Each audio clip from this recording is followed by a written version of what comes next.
அன்னைக்கு evening duty முடிச்சுட்டு KFC போகலான்னு பிளான் பண்ணி வச்சிருந்தோம். ஹாஸ்பிட்டல் பக்கத்துலேயே ஸ்ட்ரீட் ஃபுல்லாக சப்வே, கேஎஃப்சி, மெக்டின்னு நிறைய ஷாப்ஸ் இருக்கும். நாங்கள் கேஎஃப்சி சாப்பிடலாம் தான் அன்னைக்கு முடிவு பண்ணியிருந்தோம். இந்த மாதிரி ஒர்க் முடிச்சுட்டு வெளில போகணுன்னு பிளான் பண்ணாலே இன்னும் 5 hours தான் இருக்குது, 4 hours தான் இருக்குது, 1 hour தான் இருக்குன்னு கவுண்ட் பண்ண ஆரம்பிச்சிருவேன்.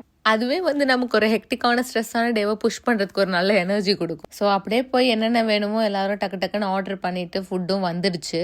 ஒரு பெரிய ஃப்ரைட் சிக்கன் பக்கெட் வாங்கியிருந்தோம், கோல்ஸ்லா, அதுக்கப்புறம் கார்ன் வாங்கியிருந்தோம், அண்ட் அது இல்லாமல் நிறைய ஃப்ரெஞ்ச் ஃப்ரைஸும் வாங்கியிருந்தோம். அப்புறம் இந்த பார்பிக்யூ சிக்கன்னு சொல்லி இப்போ தான் நான் புதுசாக பார்க்குறேன், அது வாங்கினோம்.